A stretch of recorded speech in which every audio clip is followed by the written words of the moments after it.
이번에는 노마서 4장 중심으로 살펴보겠는데요. 지난번에 잠깐 이어서 설명을 해보자면 노마서 3장에 있는 예수 그리스도의 믿음으로 우리가 어떻게 의롭다움을 받느냐 그 문제인데요. 여기서 초점은 우리가 보통 믿음으로 의롭다움을 받는다 그러면 내가 믿어서 의롭다움을 받는다. 그 말이 틀린 말은 아니죠. 결론적인 얘기니까. 그런데 그 중간에 하나님의 의라는 아주 중요한 얘기가 노마서의 초점으로 되어 있고, 그래서 예수 그리스도의 믿음으로 하나님의 의가 드러나서 그 하나님의 의로움과 함께 죄사함을 통해서 우리도 의롭다움을 받는다라는 게 노마서 3장의 주요 취지다라는 설명을 드렸습니다. 그러면 이걸로 설명이 충분할 것 같은데 왜 노마서 4장에 좀 반복되는 설명이 좀 들어갔느냐, 이제 그 부분인데요. 그 반복되는 설명을 이제 아브라함의 믿음으로 설명을 한 게 노마서 4장입니다. 믿음으로 의롭다움을 받는다는 부분은 굉장히 중요한 문제에서 노마서가 쓰이기 전에 갈라디아에서도 이게 이제 본격적인 논쟁이 됐었고, 갈라디아에서 충분히 좀 설명이 됐음에도 불구하고 노마서에서 이걸 좀 반복적으로 설명된 이유가 그 아브라함의 믿음에 대한 부분의 설명이 노마서 4장에 조금 더 구체적으로 설명이 되지 않았느냐, 이제 그렇게 생각할 수 있습니다. 물론 갈라디아서에서도 이제 아브라함의 믿음으로 의롭다움을 받는다는 부분이 이제 소개되어 있고, 그 믿음이 우리하고 어떻게 연관되어 있느냐는 설명이 없지는 않습니다. 없지는 않은데, 이 노마서 4장에 굳이 이 설명이 들어간 이유가 크게 생각해 보면 아브라함이라는 사람을 설명하면서 바울은 믿음의 조상이다라는 걸 언급을 해요. 왜냐하면 아브라함이라는 사람은 유대인의 조상이라는 것은 성경을 보는 분들이 대부분 이제 알고 있고, 물론 모든 인류가 아담으로부터 출발했지만 유대인은 자기 조상을 아브라함으로 분명히 명시하고 있습니다. 그래서 제일 첫 번째 선조가 아브라함이라고 되어 있고, 그래서 그 아브라함이라는 사람을 통해서 자기의 이제 조상이고 유대인의 어떤 정체성 그런 걸 갖고 있기 때문에 그 아브라함을 굉장히 중요시하기 때문에 아브라함이 어떻게 의롭다움을 받았느냐를 설명하면서 이게 유대인뿐만이 아니라 이방인에게도 동일한 원리가 적용된다라는 걸 이제 설명하고 싶어서 노마서 4장에 이걸 특별히 언급을 했는데요. 이제 그렇게만 따지면 갈라디아서에서도 이제 그런 내용이 나오기 때문에 그렇게 비슷하지 않느냐라는 설명을 갈라디아서로 그렇게 돼 있습니다. 그런데 갈라디아서에서 설명을 보면 이 아브라함이라는 사람의 믿음으로 의롭다움을 받는 부분이 처음부터 이제 이방인에게 그렇게 배려가 되어 있다고 해서 초점이 좀 이방인 중심으로 되어 있습니다. 그런데 노마서는 이방인을 중심으로 설명이 되어 있는 건 사실이지만 그래도 유대인이 먼저다. 초점이 노마서에서는 견지를 하고 있고, 그래서 첫째는 유대인에게요. 그 다음에는 이방이다. 이제 이런 논리이기 때문에 그 아브라함이 의롭다움을 받는 부분을 노마서 4장에서 소개를 하면서 이게 이제 어떻게 된 거냐를 다시 갈라디아서 보충을 하면서 이제 설명하고 있다. 이렇게 이해하시면 될 것 같아요. 그래서 아브라함의 믿음으로 의롭다움을 받았는데 그 믿음으로 의롭다움을 받는다, 믿음하고 의롭다움을 받는 거하고 관계가 노마서의 이제 중심 설명으로 되어 있는데, 많은 분들이 이제 믿음 그러면 노마서 4장을 믿음장이라 하지는 않고 히브리서 11장을 믿음장이라고 합니다. 왜냐하면 이제 믿음에 대한 정의라고 할까요? 믿음은 바라는 것의 실상이요, 보지 않는 것의 증거다라는 게 이제 대표적인 그 믿음을 설명하는 구절이 히브리서에 있기 때문에 히브리서 11장을 이제 믿음장이라 하고 그렇게 쭉 설명이 되어 있는데, 거기 보면 아브라함이 믿음의 조상으로 안 돼 있습니다. 왜냐하면 믿음의 선진들이 쭉 소개되어 있는데 아브라함이 제일 먼저 나오질 않아요. 히브리서에는. 히브리서에서는 아벨이 제일 먼저 나옵니다. 아벨이 나오고 에녹이 나오고 노아가 나오고 그 다음에 아브라함으로 소개되어 있어요. 그래서 히브리서를 보면 믿음의 조상이 아브라함이라는 말이 납득이 좀 안 가는 부분이 있죠. 그러면 왜 노마서 4장에서는 이제 믿음의 조상이라고 했느냐? 그 믿음에 대한 게 우리는 그냥 이신칭의가 중요하기 때문에 믿음으로 의롭다움을 받는다. 이게 단순히 생각을 하지만 믿음의 역할이라고 할까요? 그렇게 꼭 의롭다움을 받는다만 있지는 않고 믿음으로 어떻게 뭘 했다라는 것도 굉장히 중요한 지점이라서 히브리서의 11장의 설명은 주로 그게 더 초점입니다. 그래서 아벨은 믿음으로 더 나은 제사를 드렸다. 또 뭐 에녹은 믿음으로 어떻게 동행을 했다. 뭐 노아는 믿음으로 방주를 지었다. 아브라함은 믿음으로 가나안 땅을 갔다. 그 다음에 믿음으로 장막에 거했다. 또 믿음으로 이삭을 바쳤다. 그 외에 믿음의 선진들이 믿음으로 뭐를 했다라는 행위에 대한 게 초점이에요. 그래서 이 로마서에 있는 설명하고는 좀 초점이 다릅니다. 로마서는 의롭다함을 받는 거하고 믿음 관계만 주로 이제 설명을 했어요. 이게 중요했던 게, 이 당시만 해도 유대인들이 성경에 대한 것을 이제 갖고 있었고, 로마서 쓰일 당시에는 로마서가 성경으로 뭐 그렇게 안 돼 있었죠, 정경으로. 왜냐하면은 이 로마서가 정경으로 된 거는 한참 후에 AD 한 300년, 400년 무렵에 정경화됐기 때문에, 물론 이 바울이 쓴 서신이 그 성경 같은 권위를 갖고 있었다고는 할지는 몰라도 이 신약 성경에 기록된 성경이라는 단어는 전부 다 구약 성경을 의미한 거였고, 그래서 바울도 이방인들한테 설명을 할 때 아예 성경을 모르는 사람들한테는 뭐 그냥 일반적인 얘기를 했지만, 그 다음에는 뭔가 구체적인 설명을 할 때는 구약을 가지고 설명할 수밖에 없었기 때문에 그 유대인에 대한 문제, 그 다음에 또 바울이 활동할 당시에는 베드로를 이시한 예수님의 12제자, 그 다음에 수많은 사람들이 예수님의 부활을 보고 전도를 하고 같이 이제 그런 분위기였기 때문에 그 유대인들이 어떻게 설명하느냐가 굉장히 중요한 초점이었어요. 그래서 뭐 로마서가 쓰여질 당시에는 그런 문제가 정리됐다고 하지만, 갈라디아서가 쓰일 당시만 해도 의롭다함을 받는 문제가 율법으로 될 거냐 안 될 거냐 아주 첨예한 논쟁거리였습니다. 그리고 정리됐다고 해도 그런 뭐 잔상이라고 할까요? 그런 게 계속 있어서 그 다음에 뭐 고린도 후서나 아니면 그 다음에서도 계속 의롭다함을 받는 문제에 대해서 율법이냐 아니면 은혜로 의롭다함을 받느냐가 계속 논쟁 중이었어요. 그래서 갈라디아에서 상당히 그 부분이 정리가 됐지만, 로마서에서 다시 한번 그걸 이제 언급을 하면서 믿음으로 의롭다함을 받는다는 게 굉장히 중요한 지점을 설명을 하는 거죠. 그래서 다시 이제 로마서 2장부터 복기를 해보면 분명히 로마서 2장에는 어떤 심판에 대한 얘기를 하면서 행위에 의해서 의롭다함을 받는다, 영생을 얻는다라는 거가 보편적인 논리로 얘기를 하고, 그 다음에 거기서 벗어날 수 있는 방법이 믿음으로 된다라는 얘기를 로마서 3장부터 하고 있고, 로마서 3장 우리가 공부할 때도 의롭다함을 받는 문제가 하나님의 의가 중요하기 때문에 인간의 불의에 대비가 된 하나님의 의, 그 다음에 율법이 주어져 가지고 더 불의가 드러나서 하나님과 더 드러났는데, 그런 방법으로는 사람이 의롭다함을 받지 못하기 때문에 어떻게 해서 하나님의 의가 드러나야 우리 인간도 의롭게 될 수 있느냐에 예수 그리스도의 믿음으로 하나님의 의가 드러나서 우리 인간도 의롭게 된다는 게 로마서 3장의 설명이었습니다. 근데 로마서 4장에서는 이 아브라함이라는 사람을 이제 대두시켜서 믿음에 대한 부분을 더 설명하고 있는데, 여기서 예를 든 게 이제 아브라함이 창세기 15장에서 자손에 대한 상속자에 대한 얘기를 하면서 하늘의 별을 보여주면서 하나님이 이제 세어보라고 그러죠. 그래서 셀 수 없을 정도로 네 자손이 많아질 거라고 했는데, 그걸 아브라함이 믿었고 그거를 의롭게 해줬다라는 게 이제 창세기 15장의 설명입니다. 그게 로마서 4장의 3절에 인용되어 있습니다. 로마서 4장 3절 보시면 성경이 무엇을 말하느냐? 아브라함이 하나님을 믿음에 그것이 그에게 의로 여겨진 바 되었다. 그래서 창세기 15장에 하나님이 아브라함이 그 믿음을 가지고 의롭게 해줬다라고 한 얘기가 5절에 이 일을 아니할지라도 경건하지 아니한 자를 의롭다 하신 이를 믿는 자에게는 그의 믿음을 의로 여겼다.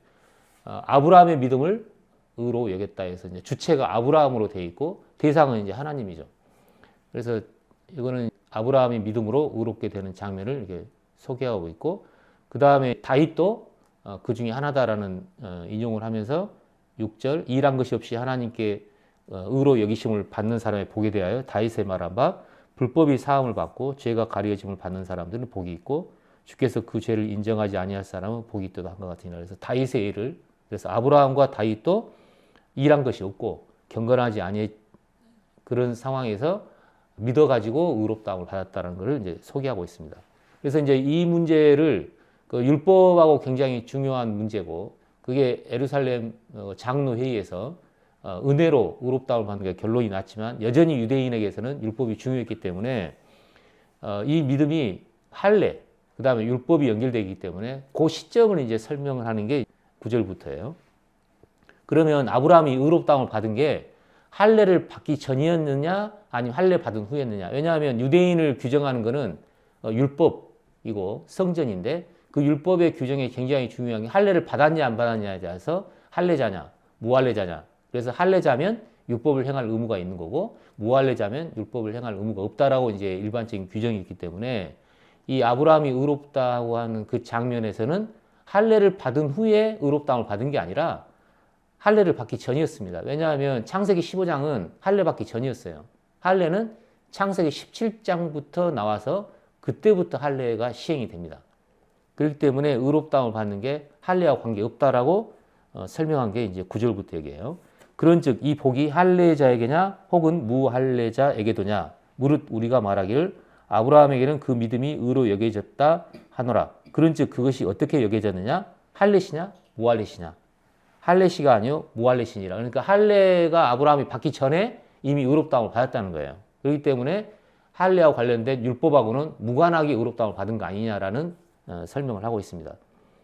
11절 그가 할례의 표를 받은 것은 무할례시에 믿음으로 된 의를 인친 것이니 이는 무할례자로서 믿는 모든 사람의 조상이 되어 그들도 의로 여기심을 얻게 하려 함이라. 그래서 아브라함이 믿음의 조상이라 하는 부분이 출발이 됐고 그래서 16절에 그러므로 상속자가 되는 그것이 은혜에 속하기 위하여 믿음으로 되나니 이는 그 약속을 모든 후손에게 굳게 하려 하심이라.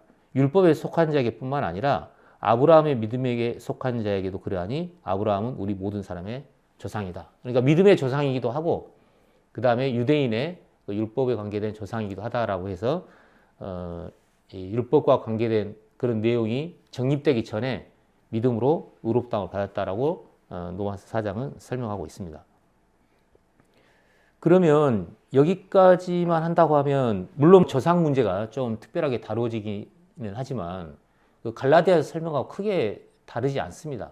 갈라디아에서도 믿음으로 의롭다움을 받는 아브라함의 설명이 나오고 그 다음에 아브라함의 후손으로서 우리가 전체가 하나의 사람들이 돼서 유업을 받는다는 설명이 갈라디아에서 나오기 때문에 그러면 로마서 4장에 특별히 아브라함을 언급을 왜 했느냐라는 본격적인 이유가 그 다음부터가 중요한 내용입니다.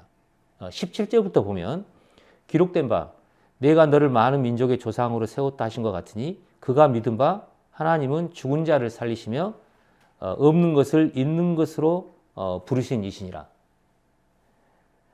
아브라함의 믿음을 갈라디아서하고 좀 구분돼서 했던 부분이 이 부분이에요. 왜냐하면 갈라디아서에도 로마서 4장 3절에 나와 있는 아브라함이 하나님을 믿음에 그것이 그에게 의로 여겨진 바 되었다. 창세기 15장 얘기는 갈라디아서에서 나옵니다.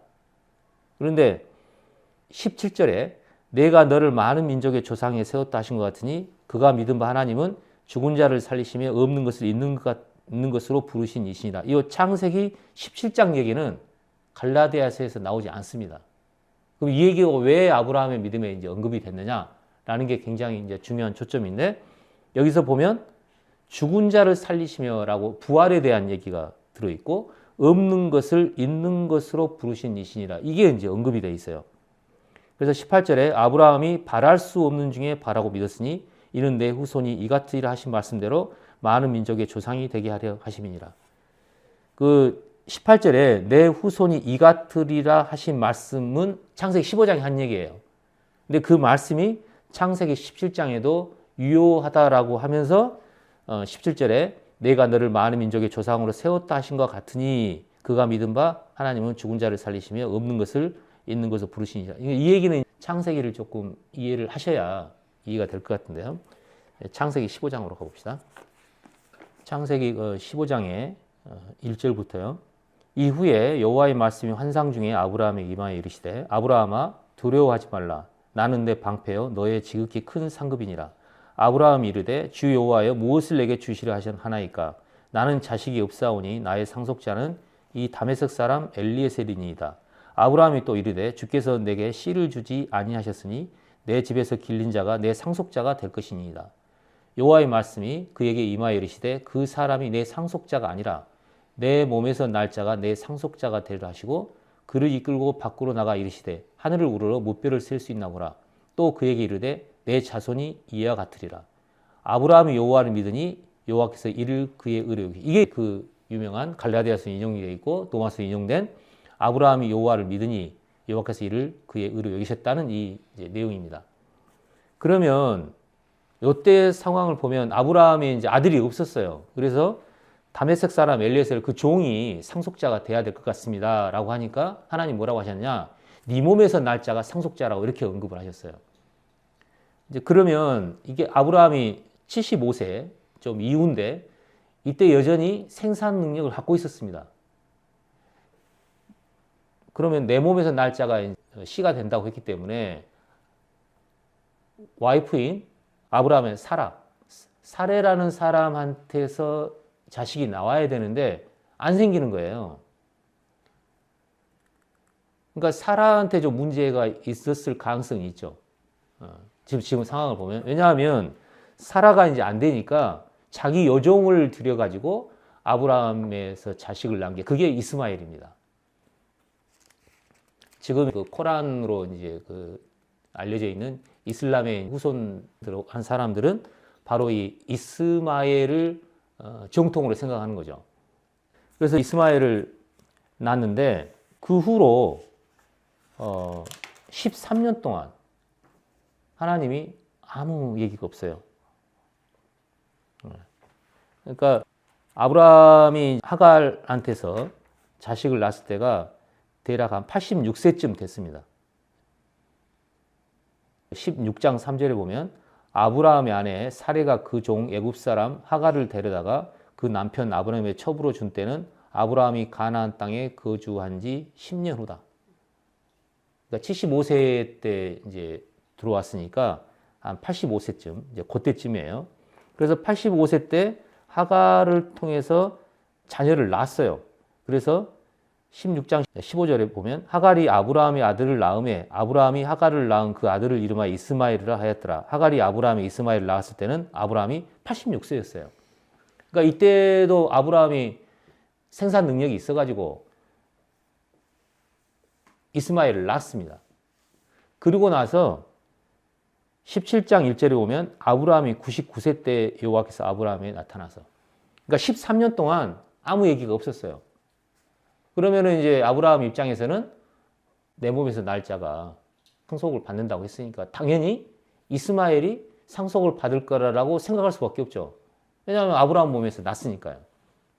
그렇게 생각하고 있는데 그때 하나님이 나타나셔가지고 완전히 이제 새로운 얘기를 하시는 거예요. 17장 4절 보면 보라 내 언약이 너와 함께 있으니 너는 여러 민족의 아버지가 될지라. 이제 후로는 내 이름을 아브라함이 하지 않고 아브라함이라 하리니 이는 내가 너를 여러 민족의 아버지가 되게 함이니라. 내가 너로 심히 번성하게 하리니 내가 내게서 민족들이 나게 하며 왕들이 내게서 나오리라. 내가 내 언약을 나와 너 및 내 대대 후손 사이에 세워서 영원한 언약을 삼고 너와 내 후손의 하나님이 되리라. 내가 너와 내 후손에게 내가 거류할 이 땅 곧 가나안 온 땅을 주어 영원히 기업이 되게 하고 나는 그들이 하나님이 되리라. 요 말을 아브라함이 들었을 때는 당연히 이 후손은 이스마엘을 통해서 된다고 그렇게 이해를 했겠죠. 왜냐하면 그렇게 얘기를 하셨으니까요. 그런데 갑자기 9절에 언약 얘기하고 할례 얘기를 한 다음에 15절에 뭐라고 하셨느냐. 하나님이 또 아브라함에게 이르시되 네 아내 사레는 이름을 사레라 하지 말고 사라라 하라. 내가 그에게 복을 주어 그가 내게 아들을 낳아주게 하며 내가 그에게 복을 주어 그를 여러 민족의 어머니가 되게 하느니 민족의 여러 왕이 그에게 나리라. 갑자기 사레가 얘를 낳는다는 거예요. 그러면 처음에 하나님이 네 몸에서 날 자가 상속자가 됐다라는 얘기는 하나님은 처음부터 사라를 생각하고 있었던 거죠. 근데 알 수가 없으니까 일단 낳아야 되니까 이제 이스마엘을 낳는데 이스마엘이 아니고 사라를 통해서 낳은 자식이 아브라함의 그 후손이 될 거다라고 얘기를 했을 때 아브라함이 뭐라고 했느냐? 17절 아브라함이 엎드려 웃으며 마음속에 이르되 100세 된 사람이 어찌 자식을 낳을까? 사라는 90세니 어찌 출산하려? 그러니까 아브라함도 자기가 99세가 됐기 때문에 애를 못 낳는다고 생각한 것 같아요. 물론 하갈을 통해서 이스마엘을 낳았지만 그 뒤로 자손이 생겼다는 얘기는 없습니다. 그러니까 이제 아브라함도 생산 능력이 끝났다고 생각하고 있었을 거고, 그 다음에 사라는 90세니 어찌 출산하는, 경수가 끊어졌어요, 사라도. 그렇기 때문에 이거는 현실상 안 됩니다. 그래서 웃었어요. 그리고 18절에 아브라함이 이에 하나님께 아뢰되 이스마엘이나 하나님 앞에 살기를 원하나이다.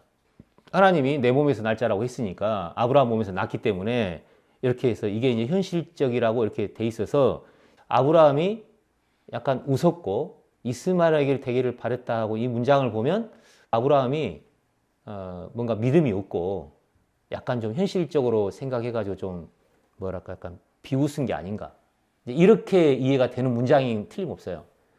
근데 19절에 보면 하나님이 이르시되 아니라 네 아내 사라가 내게 아들을 낳으리니 너는 그 이름을 이삭이라 하는데 이 이삭이 아브라함이 웃어가지고 웃음이라는 뜻이에요.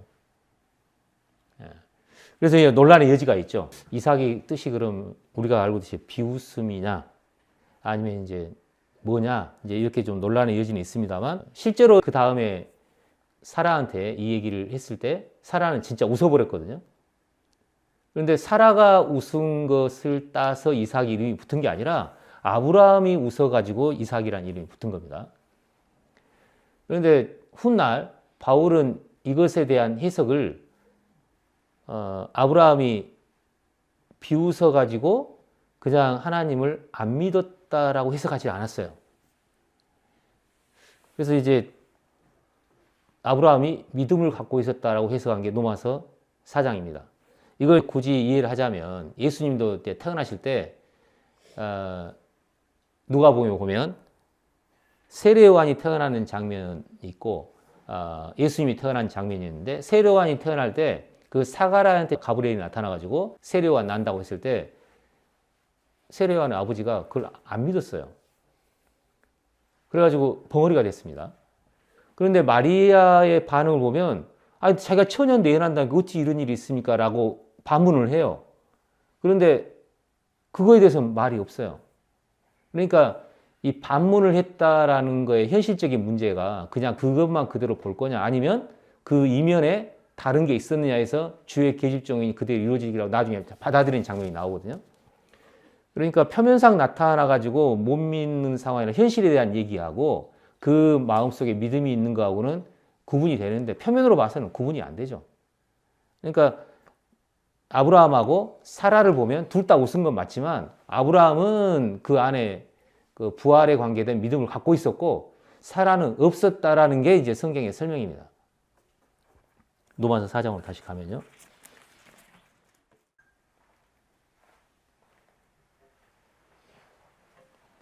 로마서 4장 19절 그가 100세나 되어 자기 몸이 죽은 것 같고 사라의 태가 죽은 것 같으면 알고도 여기에 웃었다는 의미예요. 현실. 그러니까 아브라함은 자기가 100세고 그 다음에 사라의 경수가 끊어졌고 하는 것을 현실을 정확하게 이해했다는 거예요. 그런데 현실은 알고 있었지만 믿음이 약하지 아니었다라는 게 바울의 설명이에요. 창세기 이게 언급이 없습니다. 믿음이 없어 하나님의 약속을 의심하지 않고 믿음으로 견고하여 져서 하나님께 영광을 돌리며 약속하신 그것을 또한 능히 이루실 줄을 확신하였으니 그러니까 창세기 분위기하고는 전혀 다른 얘기로 되어 있는 거예요. 그러니까 아브라함이 웃었다고 하는 그 웃음에 그냥 겉으로 웃었다는 걸 이제 비웃음으로만 생각할 수 있는데 그 속에는 아브라함은 믿음을 갖고 있었기 때문에 현실은 현실이고 그 다음에 믿음을 갖고 있다라고 바울은 그렇게 봤고 그렇게 이해를 했어요. 이게 왜 중요하냐? 창세기 이제 15장에 아브라함이 믿었던 거는 자기가 그런 생산 능력을 갖고 있었어요. 그러니까 이제 그렇게 할 수 있다고 생각했는데 창세기 17장은 자기 생산 능력이 없다고 생각했는데도 불구하고 믿었다는 겁니다. 그래서 아브라함의 예를 든 이유가 바로 그 뒷부분의 믿음을 강조하기 위해서 이걸 했고 이 믿음에 대한 언급은 갈라디아서의 언급이 안 돼 있습니다. 그래서 22절에 그러므로 그것이 그에게 의로 여겨졌다. 그러니까 아브라함이 의롭다움을 받은 게 창세기 15장에도 의롭다움을 받았지만 창세기 17장에도 의롭다움을 받는 부분이 나온다는 거예요. 그래서 우리는 의롭다움을 받는 게 내가 죄사함 받아가지고 하나님한테 의롭다움을 받았어. 한 번으로 끝이라고 생각하지만 의롭다움을 받는 부분은 한 번의 경우가 아니다라고 이제 이해하시는 게 중요하고 아브라함의 경우가 그랬으니까요. 그리고 또 하나는 로마서 3장은 죽으심, 피 그걸 통해 가지고 의롭다움을 받는 부분에 대한 설명이라면 로마서 4장은 부활을 통해서 의롭다움을 받는 부분으로 이렇게 두 개 나눠서 설명하고 있다는 겁니다. 그래서 23절에 보면 그에게 의로 여겨졌다 기록된 것은 아브라함만 이해한 것이 아니요 의로 여기심을 받을 우리도 이해함이니 곧 예수 우리 주를 죽은 자 가운데 살리신 이를 믿는 사람들한테. 그러니까 하나님이 예수를 부활시켰다라고 하는 것을 그 하나님을 믿으면 우리도 의롭다함을 받는다라고 두 개를 구분해서 설명하고 있는 거예요.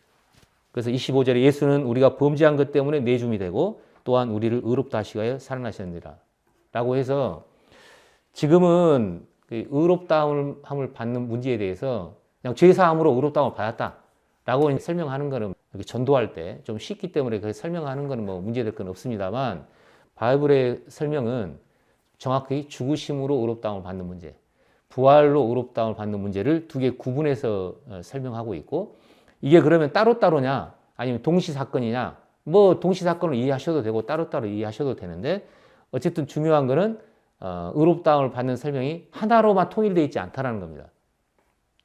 이 개념을 좀 이해를 하셔야 나중에 로마서 8장에 또 의롭다함을 문제나 거룩하게 되는 문제가 나오면 이거 한 번으로 안 끝나고 왜 이렇게 여러 번이냐라는 게 좀 혼돈을 피할 수 있을 것 같아서 이걸 언급을 한 거고 그 다음에 의롭다는 문제는 로마서 6장에 또 나옵니다. 그러니까 우리가 의롭다는 문제를 그냥 하나로 단일 사건으로 생각하면은 조금 혼돈될 수 있다라는 걸 설명드릴 게 필요할 것 같고 그래서 이거를 아브라함을 통해서 보여줬다 이렇게 이해하시면 될 것 같습니다.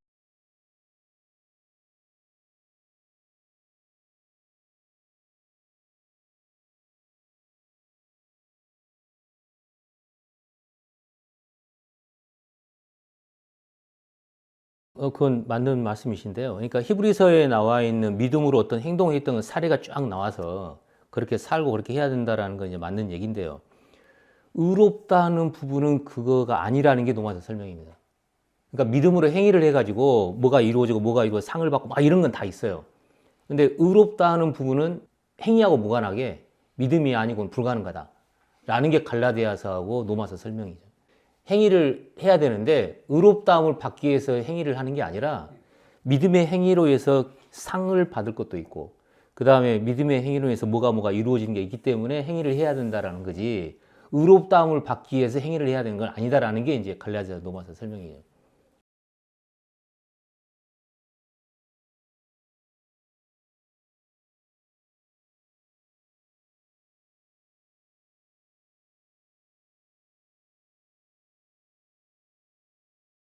나중에 상급을 어떻게 생각하느냐에 따라 다른 거죠. 그러니까 하늘의 몸을 입는 거다라는 거는 뭐 똑같으니까 그냥 논외를 치고 현재를 살아가면서 어떤 받아야 될 거나 자기가 알아야 될 거나 어떤 영광을 누리는 거나 그런 부분은 그냥 자기 멋대로 살면 그게 없는 거죠. 그러니까 징계받아서 그냥 그런 상태로 살게 돼버리는 거고 그래서 이게 구조가 조금 뭐랄까 잘못된 프레임에 있어서 그런 것 같아요. 그러니까 복음이 죄사함 받고 천국 간다. 이걸 복음으로 생각하는 경우는 그냥 혼란이 생길 수가 있죠. 뭐 어차피 다 천국 갈 건데 뭐 여기서 멋대로 살다 천국 가나? 아니면 좀 제대로 살다가 천국 가나? 그게 뭐가 다르냐? 똑같이 천국에 들어간다는데 이제 이렇게 그러니까 목표점이 뭐냐에 대한 문제인 것 같아요. 그러니까 그 천국을 가는 거를 목적으로 둔다고 하면은 차라리 뭐 그때 좀 혼나고 그냥 지금도 멋대로 사는 게 나는 맞는 것 같아. 이렇게도 생각할 수 있거든요. 이제 그렇게 생각하면 십자가 강도가 제일 부러운 거죠. 그냥 시커치 멋대로 살다가 딱 죽기 전에 예수님 믿고 얼마나 행복해요. 죄질 시간도 없고 괴로울 필요도 없고. 근데 그게 목적이 아니라 지금 현재의 삶에서의 하나님이 어떤 목적이나 어떤 게 이루어질게 그게 복음의 핵심이라고 하면 그거하고 이제 전혀 다른 문제죠. 그러니까 초점이 뭐냐의 문제인 것 같아요.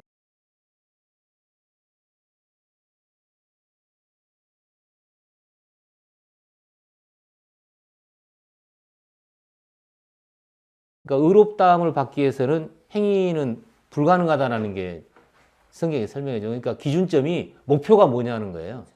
내가 의롭다함을 받기 위해서 행위를 하는 거냐, 아니면 내가 어떤 목적에 있어서 그 목적에 맞는 행위를 하는 거냐, 그 차이에 대한 문제인 것 같아요. 그래서 성경에서는 하여튼 의롭다함에 관계된 거는 전적으로 하나님의 은혜와 예수 그리스도의 믿음으로, 그 다음에 예수님이 했던 행위에 의해서 우리가 의롭다함을 받기 때문에 그거를 넘어가는 행동을 할 경우에는 저주 가운데 있고 은혜에서 떨어진 자가 된다라는 게 성경의 일관적인 설명이거든요.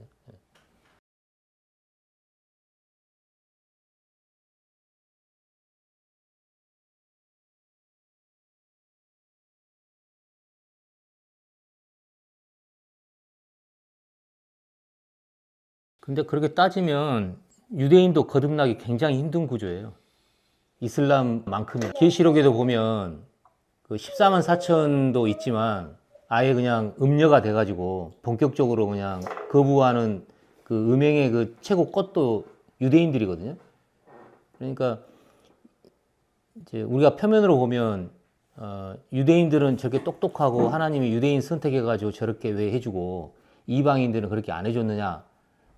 예를 들면 그 이슬람만이 아니라도 그렇게 이제 상대적인 비교는 할 수 있는데, 유대인이라고 해가지고 그런 거에 더 친하게 될 수 있느냐?